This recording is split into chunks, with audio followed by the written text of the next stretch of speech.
Hello everyone and welcome to another episode of my podcast, Beauty Talks with Dr. Matteo Vigo.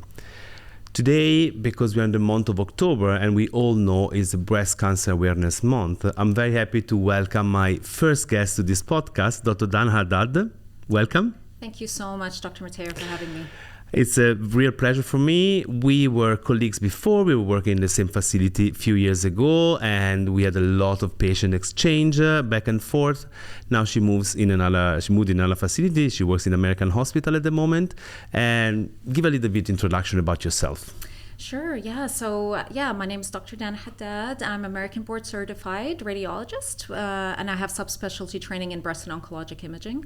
I'm really passionate about women's health and preventative care, and currently practicing at American Hospital in Bershek Clinic. It's been a great ride so far in Dubai. I've been here for about 4 years. Yeah, there was, we clicked from the first moment we started working together. We like each other, the way we work, the way we communicate with patients. That's why we started to really, exchanging patient. I was referring all my patients to her for pre and post operative assessment.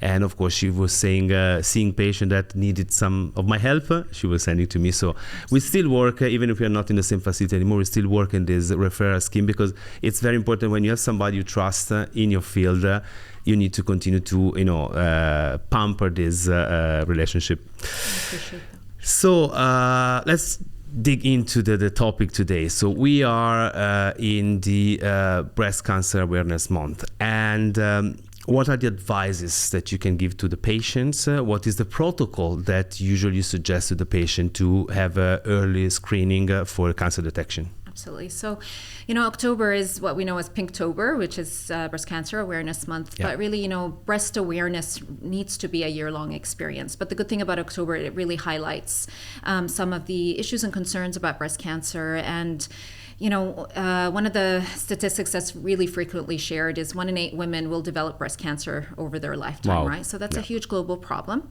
And also a lot of women say, well, I don't have a family history. So the other really important fact to note is that 75% of women who develop breast cancer don't have a family history. So this is what I think October is really there to raise awareness of these different topics and, make sure women are aware of their breast health, really. And, there's a lot that we can offer women in terms of breast health and breast checks. It's always going to be a combination between you yourself knowing your body and also with your doctor. So I always tell patients, the best thing to do is always self-check yourself. Out of palpation is absolutely important. Exactly. Under the shower, every day you can do this. It takes 1 minute and you are sure that you can detect something that you don't know what it is, but it can be checked further. Exactly. So, monthly breast checks, a few days after your period. It's important to do it after your period time. That's very important, yes. People don't know exactly. Yeah, exactly. And, a very quick way to do that is just, if you are in the bathroom, you just put your hands on your hips and have a look at your breasts and make sure they're sisters, they're not twins. They're not supposed to look exactly alike. But if you notice any changes in your breasts, then you need to get those checked out. And then obviously you also palpate the breast and under the arm, and if you notice any hard lumps, for example, or any changes, any skin changes, dimpling, nipple changes, then the patient really needs to go and get them checked out. Most of the time, these are benign changes, so don't panic if you do find or feel something, but definitely just be aware enough to go and get checked. And then the second part to being breast aware is screening, right? Breast screening. So the aim of the game is to try to catch things as early as possible. And the aim of screening is to catch it before you even know it's there, right? So the earlier you find things, the earlier that we can get you treated. Exactly, absolutely. And if in early stage it's we used to quote 95%, but it's now up to 99% curable. So, it's a conversation that we need to have. So some of the imaging modalities that we can offer, every woman 40 years and above needs to have a mammogram. How often? Every year. Every year. Yeah. So it's a bit controversial, Dr. Matteo, as you know. Some countries do it every 2 years. The UK does it every 3 years. It's a very, very controversial topic, but we tend to follow the American guidelines. Okay. And there's a few reasons that I tell patients you should do it yearly. The first is it takes up to 9 months for us to actually detect something in your breast if something is brewing. So if we don't detect it this year, by next year we'll catch it. not a big deal. 2 years down the line, it's a little bit too far. And then the second part is kind of more practical, which is, if you kind of choose a self-love month every year, and that, let's say October is your self-love month, you're going to get your mammogram, an ultrasound if you need it, your cervical smear if you need it, any blood tests, and you're kind of done for the year. So it's about self-love and self-care and kind of picking That's very that important. month. Yeah. And then obviously the other part as well is evidence, right? So the evidence shows that if you do it every year, we save more lives. Absolutely. Yeah. And what are the signs, the early signs that you try to look in an image? It could be an ultrasound or a mammogram or MRI, whatever you do, what you're looking for to detect something which is at early stage. Yeah. So actually a very important piece of the puzzle here is that ultrasound also goes hand in hand with mammograms. So when you start with your mammogram, if you have something called dense breasts, which is the ratio of breast tissue compared to fat in your breasts, so it has nothing to do with your cup size, it's about the ratio, then we would be recommending an ultrasound. And there are different things that you can see on each modality. So on mammograms, what we're really mainly looking for are any subtle asymmetries between both breasts, any signs of what we call distortion, which is pulling of the tissue. One of the earliest signs of breast cancer can be calcifications or microcalcifications. Those we would only be able to see usually on mammogram. So it's very important to get the mammogram. And then obviously any masses that we might see on the mammogram. Now, if we do, let's say, see a mass on the mammogram, then the ultrasound might help us characterize the mass, know if it's just a cyst, which is a ball of water basically in your breast, if it's a solid mass, what the margins are like, if it's vascular. So it kind of gives us a clue how serious this mass might be in the breast. And when is the MRI coming into the picture? When you suggest an MRI? That's a very good question, Dr. Matteo, and it's also, again, controversial. But so when we recommend mammograms for women 40 years and above, we're talking about average risk women. Okay, and average risk women, 1 in 8 women will develop breast cancer. However, there is a group of women that might be at higher risk of developing breast cancer. So the American College of Radiology guidelines state that if you have a lifetime risk of 20% and above, then you are considered high risk. And we have a lot of different tools in order for us to be able to calculate your lifetime risk. If you are at high risk, then we would be recommending a mammogram and an ultrasound. Mm-hmm. And usually the way that I like to do it is I would be recommending an MRI 6 months after your mammogram and ultrasound. So every 6 months you're getting something. The reason the MRI is important is it is the most sensitive modality we do have for detecting breast cancer. We can detect breast cancer as early as possible. However, again, there are things on the mammogram we wouldn't be able to pick up on the MRI. There are things on the MRI we wouldn't be able to pick up on the mammogram. Of course, so everybody has, everything is different from each other, but they're complementary together. So you have a full picture when you do all of them. Yeah. What is, so I send you a lot of patients before I do a breast surgery. I'm a breast specialized surgeon. I do, a lot of breast surgery from augmentation, reduction, lifting. Sure. What is the importance of having your breast checked before? And again, I usually suggest before 40 years old to do only an ultrasound is enough for us. And then above, we do the ultrasound and mammogram. Why is it important for you? Yeah. No, I think it's crucial, actually. And they did a study as well, getting a lot of different feedbacks from France, from plastic surgeons in France, radiologists there as well, who did agree that preoperative imaging is very important, starting with an ultrasound, as you said, below the age of 40, if you're at average risk, or a mammogram and an ultrasound. And the main reason really is to detect any abnormalities in the breast. So if there is an abnormality there, you want to get it worked up, checked out before you undergo surgery, because if surgery needs to be done, then you can maybe potentially do it at the same time. The other factor as well is a baseline. So before surgery, your breasts are going to look a certain way. After surgery, there could be development of something called calcifications, like post-surgical calcifications. So it's very important to understand, the anatomy of the breast before a patient undergoes surgery. It's really very helpful to have a baseline. Yeah, and also I think some patients have the idea that the breast implant will cause cancer. And if they didn't have a baseline, then they develop something 6 months down the line and said, oh, but this was the implant fault, which is absolutely not. This is an important message also. Implants do not cause breast cancer itself. The breast cancer we know can cause some other issues. We could maybe discuss in another podcast because it's a very big topic, but breast cancer is not related. We use implants in the breast reconstruction after cancer because we are sure that there's no correlation. They've been studied for many, many years, these relationships, so we are absolutely fine for that. But let's talk about the implants. So you see a lot of patients with implants nowadays, okay? Absolutely. Does the implant prevent a good exam? And it's true that the implant bursts during the mammogram because a lot of patients, but they will squeeze it and they will burst in pieces. Yeah, you have no idea how many times I've heard that, or patients actually denying themselves a mammogram because of that fear.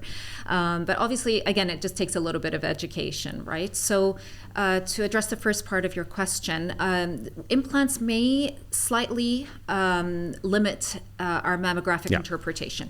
However, if you go to a good breast center with a good mammographer, usually we have mammographers that only do breast, then they can do special, what we call implant displaced views, so that we can see the tissue a lot better.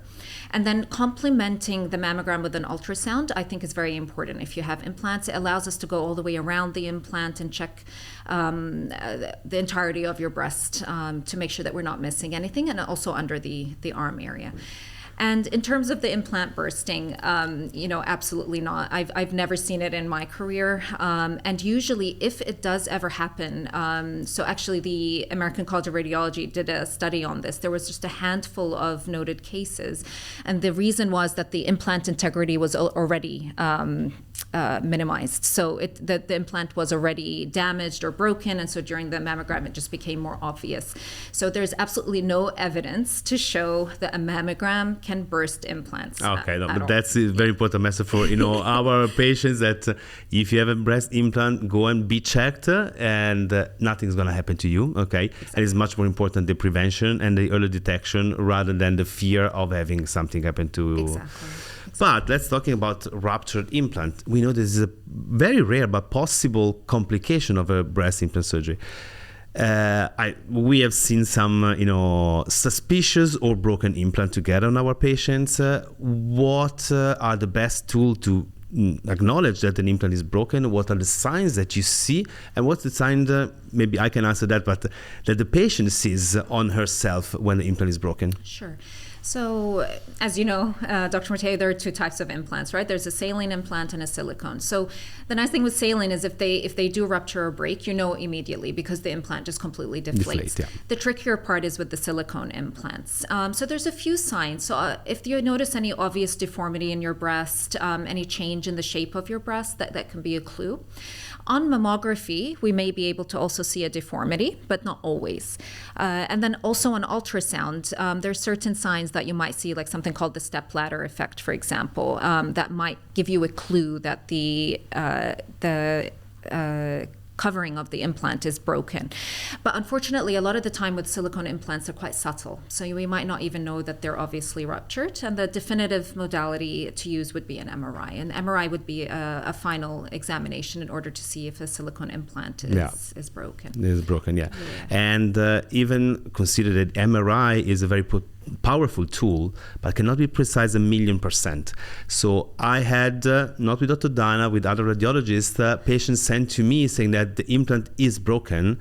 And then the patient had symptoms, so the surgery was needed in any case. But when I opened it, the implant was actually perfectly fine. Okay, so sometimes it can be false positive also, and this is, of course, the part of our game as a doctor. We have false negative, false positive, and we need to be. That's why the team plays a very important role, because many times she called me and said, "I've seen your patient. I have this doubt. Maybe this, do that," and we address the issue of the patient in a very specific way in order to have the best outcome for the patient in general, because the patient is the center of our business, so that's what we always want. So implants are always a bit tricky, but I think one of the things to also stress is the fact that it's really important to go to a specialist. Someone who's specialized in breast, such as yourself or myself as a radiologist, because we tend to know the nuances of different exactly, that's very, very important. One of the things that a ruptured implant can cause is a capsular contracture, which is a complication that I've seen less and and less nowadays, especially with the type of implant I'm using. Since 7 years, I haven't seen one, actually. But the capsular contractor basically is the contractor of the paper which our body forms around the implant, that every woman with a breast implant has. This I always tell to my patient. If you have a breast implant, you will develop a capsula, which is like a reaction, normal reaction. And 99% of the time is very thin. We know it's there and we don't care. But there is some patient that this capsule becomes thick and creates a contraction over the implant. And the patient will feel, because there is pain, there is hardness, there is a change of shape. How can you detect with your tools? Absolutely. So we all know that capsular contracture is mainly a clinical diagnosis, but imaging can help. Again, mammography, you'll see a bit of a deformity. And on ultrasound, you might see thickening of the fibrous capsule around the implant, or a lot of what we call radial folds, which is where the covering of the implant kind of folds in on itself. It's not ruptured, but it's just the fibrous capsule squeezing around the Exactly, implant. yeah. So a lot of the time it's diagnosed clinically, but sometimes ultrasound can help confirm and mammography can help confirm. Yeah, definitely. But definitely. easily fixed. Yeah. Do you think there is any problem in having a very frequent check on your breast? So you said once a year to have a mammography. Some patients are a little bit more scared, or some patients be recommended to do a mammography even earlier because there is a sign which is not how dangerous it is for the patient health. Yeah, so there is a radiation dose associated with mammograms. So more than once a year, we tend to try to avoid doing that unless we're following something around. But I like to tell patients that the radiation dose from a mammogram is so small, it's equivalent to a 6-hour flight. So if you're flying, you're just flying a bit closer to the sun, it's the same amount of radiation dose. So the main harm really from over imaging is the false positives, as you mentioned earlier. Mm-hmm. So, the more we image, the more we're going to find things. And that's when a good specialist will come in, where they will say, this is important enough to do a biopsy for, or this is not important, and we can just follow that. So I think that really the main harm is the false positives. And then some may argue the anxiety, associated with imaging. I think it is something that we can't ignore. But I would like to think that women would put up with a bit of anxiety in order to make sure that they're healthy and safe. Yeah, absolutely. So yeah, that's what I would say. Do you see in the future any other tool that, apart from the three we mentioned, 4, auto palpation, so auto self-diagnosis, ultrasound, mammogram, and MRI. There is any other tool that you use in your practice to analyze the breast tissue, or this is all at the moment? Well, not yet, but we are going to get a very exciting new tool, which is what we call breast CT. So breast CT has the potential to actually maybe replace mammograms in the future without compression. So there is a little bit of a radiation dose, but they've minimized it. And what ends up happening is the woman lies down on her stomach, and the breasts come down through a table, very similar to an MRI, actually. And then in 10 seconds, they can actually image the whole breast. Wow, 10 seconds only. Yeah, wow. Only 10 seconds without compression. So one of the limitations with this technology was calcifications, because you need such a high resolution image like on a mammogram. However, the studies are showing that it might start becoming equivalent depending on how they fix the resolution of the image. So that's a very exciting new technology that's coming up. And then another exciting technology that I'm really interested in is something called QT ultrasound. So that's also a 3D ultrasound of the breast. Wow. It's different from an automated breast ultrasound, and it has a resolution as close to a CT or a mammogram.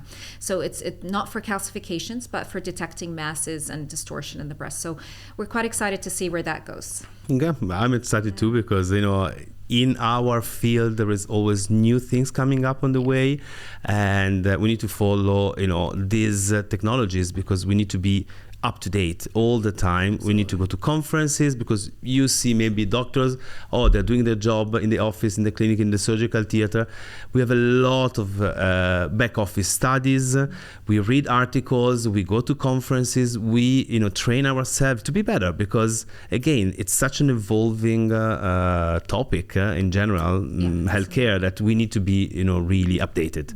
And so give us the recognition that we also do that, apart from doing our normal job and be compassionate with the patient, listen to the patient, deliver our result in radiology, in surgery, exactly. But then we need to also be prepared because something else new is coming behind the door and we need to be absolutely ready for that. Absolutely, I agree. Yeah. Do you have any question for me? Because, you see a lot of my patients, so what are the feedbacks of my patient that you receive? And if you have any other question for me, it's interesting. So, Dr. Matteo, 100% of patients that come to me love you.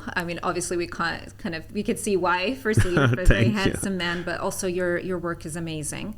I really can honestly and genuinely say that, and I feel so reassured whenever I might refer a patient to you. I've referred very difficult cases to you in terms of revisions, where I know that the patient can have a better result for herself, and I think patients really deserve the breast that they want. You make such a difference in their lives, and I can honestly say with wholeheartedly that your work is really beautiful. You're very well trained. You're amazing with the patients.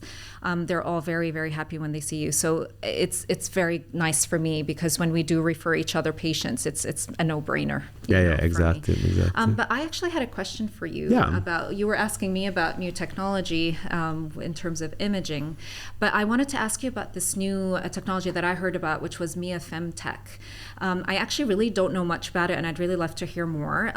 So all I understand is that it can be done on the same day with a minimal scar from under the arm, a hidden scar. Exactly. But that's as far as I know. So I would love to hear more from you. It's a very interesting topic. I just came back recently for the first MIA Summit worldwide, where we, all the doctors, we are just a minimal amount of doctors in the world right now, which is licensed for that.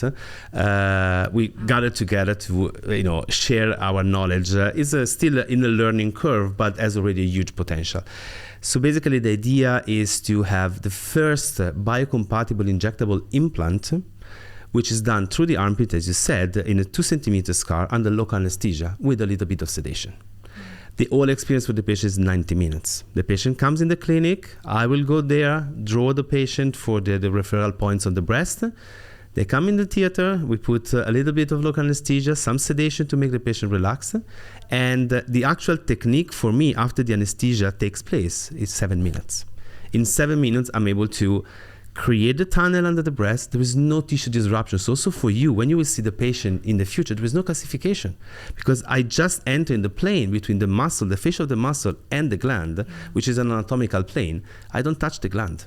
So there is no risk for future breastfeeding or disruption of the breast tissue, calcification that can cause difficulties in the diagnosis.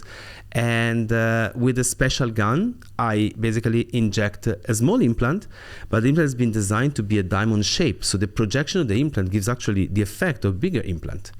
So with a very small implant, we achieve an amazing result. And again, in 90 minutes, the patient goes back to their normal life. I had a patient flying back to Russia the day after this procedure. They came, did the procedure, and I said, okay, I'll see you in 2 days to just check the scar. It's still a scar, so I need to check everything goes well. I said, no, I'm flying to Russia back tomorrow. She flew back. She's a triathlon athlete, and she was training 5 days after for triathlon. That's amazing. So just a bit of sedation, so no general anesthesia. No general anesthesia anymore. That's amazing. And where is it placed in terms of the planes? It's subglandular. Wow. Okay. So from there, we just create a tunnel. We have a special balloon. So basically, we inflate the balloon and we create the space where the implant will be accommodated later. Then we remove the balloon, and with a special gun that has a nozzle that allows this implant, because the implant is very stretchable. It's the latest technology in breast implant. Really goes in, and literally in 7 minutes you have a new breast. That's like revolutionary. Well, who would be a good candidate for this? So at the moment, again, the technique is really evolving, and this conference really gave me a lot of insight how to treat different kind of patients. But the ideal candidate is a woman who never wanted a big breast, never wanted a breast augmentation per se, but they're using compensatory behavior like padded bra, push-up bras, different kind of t-shirt or dresses that covers up the lack of tissue.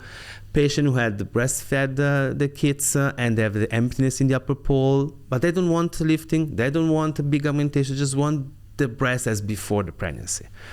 The breast should be not too big, not too small. Okay, we need to have a pinch test was at the beginning when they created the technique was a 2 centimeter pinch test. Pinch test is basically when you pinch the skin on the top of your breast and see the thickness. Now it's reduced to 1 centimeter. So if you have 1 centimeter pinch test, you're a candidate for that. If you have an asymmetry, which is minimal, we can still correct it. If it's too big asymmetry, no, because in that moment we need to work on the gland itself. So we need to do the traditional augmentation, because this is not going to substitute the traditional breast augmentation. It's called breast enhancement. Right. So it's also the kind of a patient pond where you're fishing in is completely different.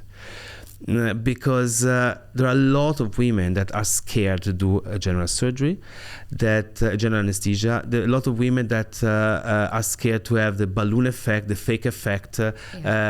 People point out, oh, you have big breasts, fake boobs. That they don't want it. So they want something which is subtle, and it's for themselves. It's called femtech because it's technology around the women. And again, this conference, one topic that shocked me. There is a yearly expenditure in the world for healthcare, about $12 trillion. You know how much is dedicated for women? 4%. So if you consider that, the specific topic of women, so breast, menstrual problem, mental health, etc., is only 4%. Which is shocking because I think women are more than men in the world in general, and it's very, very important to address these things. And this femtech is something that they are creating a lot of tools around it to empower women and to have the possibility to help them to overcome the daily challenges like this, How many women look at the breast and say, I'm not really happy, or I want a little bit different, okay? But I don't want, nowadays everything is going towards the minimal invasive technique. Patient don't want to do a full facelift. They want, can you do, I need this, just a little bit. Can we do the rhino filler, so not the full rhinoplasty, but just a little bit of filler to create the perfect nose.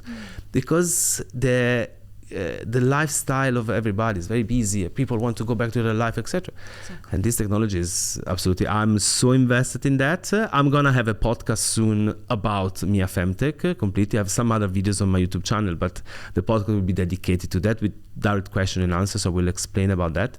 But it's absolutely, stunning. Yeah, I mean, I'm sure a lot of women would want to hear about that. And it just seems like a lot of technology that's really evolving in your field, which is really, really and they exciting. Are already progressing into having a bigger implant for patient who wants a little bit bigger. So they're creating the tools around it. So the company who developed this, which is called Establishment Lab, they are absolutely innovative. They are visionary. Their CEO is a person that really, so he created this technology because he was in Japan, and in 2015 the women were injecting hyaluronic acid in the breast, which is now is completely forbidden. Don't do it because it's completely forbidden. Please don't do it. World Health Organization is completely forbidden, and it will create a disaster for a radiologist because it disrupts completely the tissue and creates a false positive a lot. False positives, and more importantly, it hides important things as well. So it exactly. becomes it makes everybody's life a lot more difficult. So it's not worth it. Not worth it at all. But this guy saw this happening in Japan because in Japan the women didn't want general anesthesia, didn't want big boobs, and they said, no, we want something easy. So he called his research and development department back in Costa Rica, and I said, we need to create an injectable implant. And they said, are you crazy? How can we inject an implant? But they did it. And, 9 years after, when the technology was perfectionate, because they had a lot of studies about that, they had a lot of trials, back and forth, etc. And when it became a reality, that is amazing. They had, as a testimonial, the world champion of boxing, female world champion. She was on the ring 4 days after. That's crazy. Fighting. That's amazing, actually. So it's really, really the revolution. And I love how you use that word empowerment, Dr. Matteo, because I think really, your field and my field, I think we're both really about trying to empower women to be their best selves, right? Exactly. So, whenever the patient comes to me and asks me for advice whether they should get an implant or not, the first question I always ask is, are you doing it for you? it's not going to fill a hole or a confidence hole. If it's just about, you feeling better, trying to be the best version of yourself, looking better in clothes, then definitely go for it. Absolutely. And it can be something incredibly empowering for women to take control over not only their health, but also their outer physique. So, kudos to you for everything that you do for your patients, really. Great. And, I do with the help of such great colleagues that help me to really deliver what the patient deserves. Thank you. So I think it's time to wrap it up. Thank you so much, Dr. Dunn. It was a real pleasure to have you here. She's my first guest, the first of a long series. Maybe she will come back. I will call her back in the future, so we'll discuss again. If you like the episode, please just subscribe to the channel and make a like. And stay tuned because more and more guests are coming and more important information. Thank you again, Dr. Dunn. Thank you so much. Bye. Because you deserve the best.